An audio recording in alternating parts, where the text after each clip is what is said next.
All human action inevitably results from not only our habit, behavior, and other practices, but also, most primarily and importantly, from what we consistently think about and feel and say in our lives. And that combination of consciousness and thoughts and thinking not only determines our happiness, prosperity, success, mood, behavior, or depression, unhappiness, but also tremendously influences and unavoidably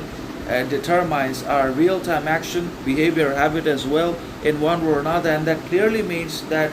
we are not only what we repeatedly do, those things become either good or bad habits anyways, but we also are consciously or unconsciously what our thoughts are, what we consistently think about, what our attitude is. So definitely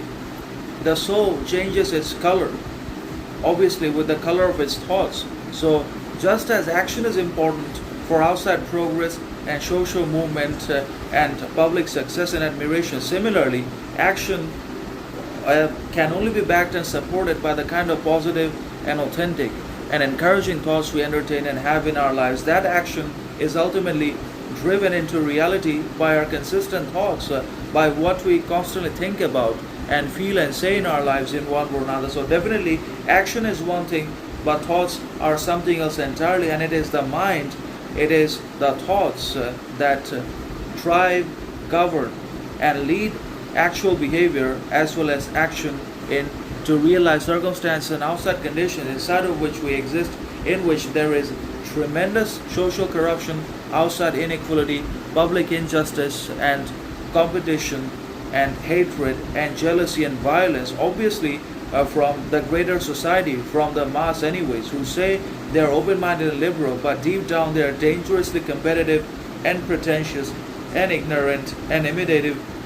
and repetitive in their actions, behaviors, habits. So definitely we must remember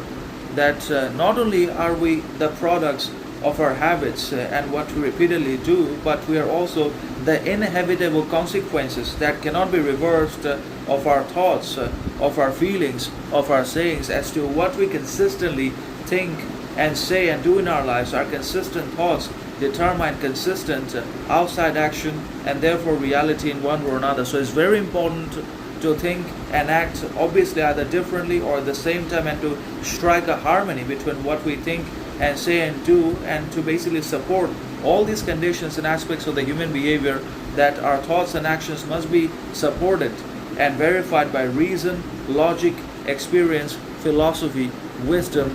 at every step of the way, because only when they are reasonable and educated, then